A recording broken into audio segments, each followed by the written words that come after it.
Hello, my name is Jordan Martinez, and I would like to recite you my favorite poem, which is called Steepfalls Burrow. Steepfalls Burrow, unknown writer.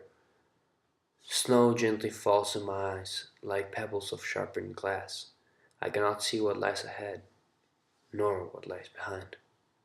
I feel the cold stone beneath my feet, aching from the months away, from the warmth of my homeland.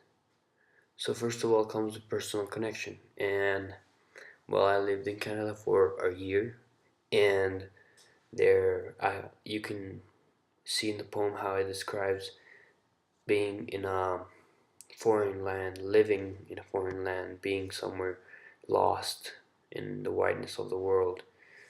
It also describes how he feels his feet cold, and I would feel my feet cold in because of the weather. And also it says that he cannot see what lies ahead nor what lies behind. Now, when I was in Canada, um, I would I wouldn't be able to know what was coming next because that was my first experience out of my school, so I couldn't expect anything, and also I could not see what lied behind because I was really far from Mexico, and I had far more problems in Canada to worry a lot about Mexico and problems that were going on in my family. Also, um, here it says aching from the months away from the warmth of my homeland. So that probably describes, as you might already know, um, it describes how I'm really far away from a warm homeland, which relates a lot to Mexico because Mexico's pretty warm, and it's pretty nice. It's my homeland. So, literary devices. This poem uses similes, personification, and imagery for it to stand out. Now, the only simile in the poem is like pebbles of sharpened glass, and well, here it describes how the snow feels. So the snow is hurting his face and his hands as it is really cold, and he's walking, and it's really hard to stay in the snow, just there and keep walking, keep walking, keep walking. No protection, no shelter. So when I would go from place to place, and I had to travel on by foot, and I would I would get snow on top of me, and it like burns when you have snow for over like an hour.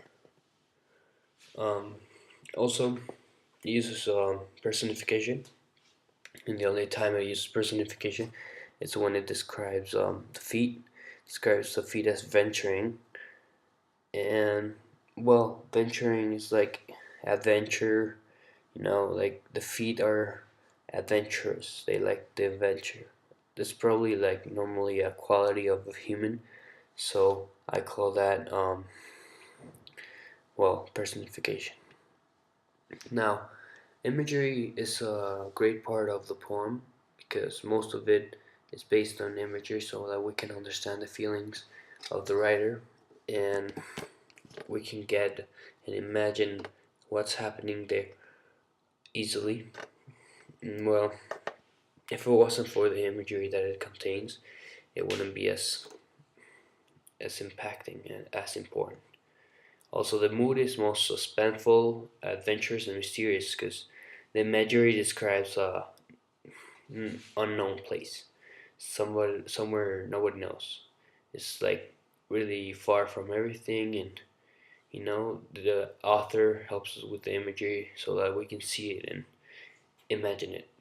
Now, the theme is probably homesickness and being lost because I think he's just talking about how he's far away from his home, and he feels this uncomfortabilities, and he feels this hard feeling on life because it's hard. It's hard to not be able to be with your family and help your family with any problems they need, and being there, right? And being where you're most comfortable, most prepared for everything.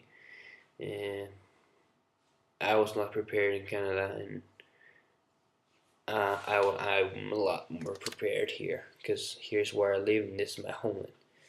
Well, thank you. This is Jaro Martinez. See you later.